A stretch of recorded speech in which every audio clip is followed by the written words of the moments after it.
నంద్యాల జిల్లా ఆళ్లగడ్డ నియోజకవర్గంలో వక్ఫ్ బోర్డు సవరణ చట్టాన్ని రద్దు చేయాలని కోరుతూ 4 రోడ్ల సర్కిల్ నుంచి పాత బస్టాండ్ మీదుగా తహసీల్దార్ ఆఫీసు వరకు శాంతియుత ర్యాలీ నిర్వహించి అధికారులకు అర్జీ అందజేశారు. ఈ శాంతియుత ర్యాలీలో జాయింట్ యాక్షన్ కమిటీ, రాజకీయ పార్టీలు, ప్రజా సంఘాలు, లౌకికవాదులు పాల్గొన్నారు. ఈ సందర్భంగా వైసీపీ నాయకుడు భూమా కిషోర్ రెడ్డి, వైసీపీ మైనారిటీ సంఘం అధ్యక్షుడు బాబులాల్, మాల మహానాడు ఇమ్మాన్యుయేల్, సిపిఐ అధ్యక్షుడు రామచంద్రుడు, జేఏసీ అధ్యక్షుడు వీరువల భాష మాట్లాడారు.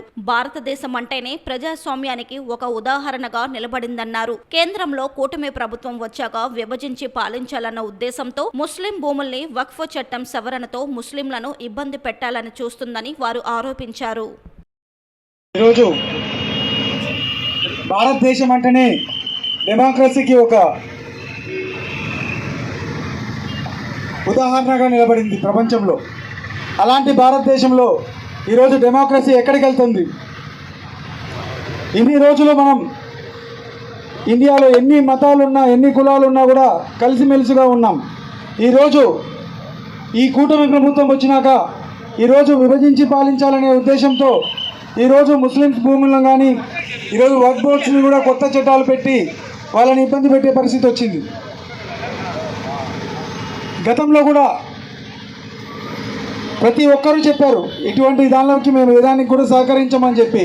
ఈరోజు మన రాష్ట్రంలో ఉన్న తెలుగుదేశం ప్రభుత్వం కూడా ఇలాంటి కార్యక్రమాలకి సపోర్ట్ చేసి ఈరోజు బిల్ పాస్ అయ్యే విధంగా చేసింది. ముస్లిమ్స్కి చంద్రబాబు నాయుడు గారు కూడా ఎన్నో హామీలు ఇచ్చారు. మీకు ఎలాంటి ఇది జరిగినా కూడా మేము ముందుండి కాపాడాల్సిన బాధ్యత నేను తీసుకుంటానని. అలాంటి చంద్రబాబు నాయుడు గారే ఈరోజు ఈ వర్క్స్ బిల్కి, అమెండ్మెంట్ యాక్ట్కి సపోర్ట్ చేయడం చాలా బాధాకరం. సో ఈరోజు కూడా వైఎస్ఆర్సీపీ పార్టీ కూడా ఈరోజు వర్క్ బోర్డ్ బిల్ మీద ఒక పిల్ వేయడం జరిగింది సుప్రీంకోర్టులో. ఖచ్చితంగా ఈ బిల్ అమెండ్మెంట్ని రిజెక్ట్ చేయాలని చెప్పి కూడా అందరం కోరుకుంటున్నాం. ఆర్లగడ్డ జేఏసీ, అలాగే ఉలమాల సంఘము, ఇమాములు, అలాగే పెద్దలు, లౌకికవాదులు, పార్టీలకు అతీతంగా ఈ వక్ఫ్ చట్టాన్ని రద్దు చేయడానికి ఇక్కడికి వచ్చేసిన ప్రతి ఒక్కరికి, అలాగే పాత్రికేయులకు అందరికీ పేరు పేరున నమస్కారాలు తెలియజేసుకుంటున్నాము. ఈరోజు మనం చూస్తున్నాము ఏ రకంగా బడుగు బలహీన వర్గాలపై దాడులు జరుగుతున్నాయని చెప్పేసి. ఈరోజు పొద్దున లేస్తే ఒక హామీ ఇస్తారు, దాన్ని ఏదో ఒక రకంగా అబద్ధాలు చెప్పి మభ్యపెట్టే ఆలోచనతో మభ్యపెడుతున్నారనేది మనం చూస్తున్నాము. కాబట్టి 2 మినిట్ మనం చూస్తున్నాము. ఈరోజు మేము ఎవరిని విమర్శించదలుచుకోలేదు. రాజ్యాంగపరంగా ఏ హక్కులైతే అందరికీ సమానంగా జీవించే హక్కులు కల్పించారో ఆ హక్కుల్ని కాలరాయకండి అని చెప్పేసి వేడుకుంటున్నాము. మేము ఎవరిని విమర్శించడానికి రాలేదు.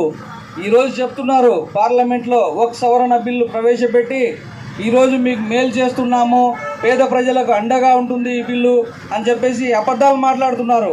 మీరు మీ గుండెల మీద చేయి పెట్టుకొని నిజం మాట్లాడాలని చెప్పేసి మన దేశ ప్రధాని గారికి నేను మనవి చేసుకుంటున్నాను. ఏ రోజైనా మీ పార్టీ కానీ మీ వ్యవస్థలు కానీ మైనారిటీ పేదలకు ఏదైనా చేసింది ఉంటే ఒక శ్వేతపత్రం విడుదల చేయమని చెప్పేసి నేను మనవి చేసుకుంటున్నాను.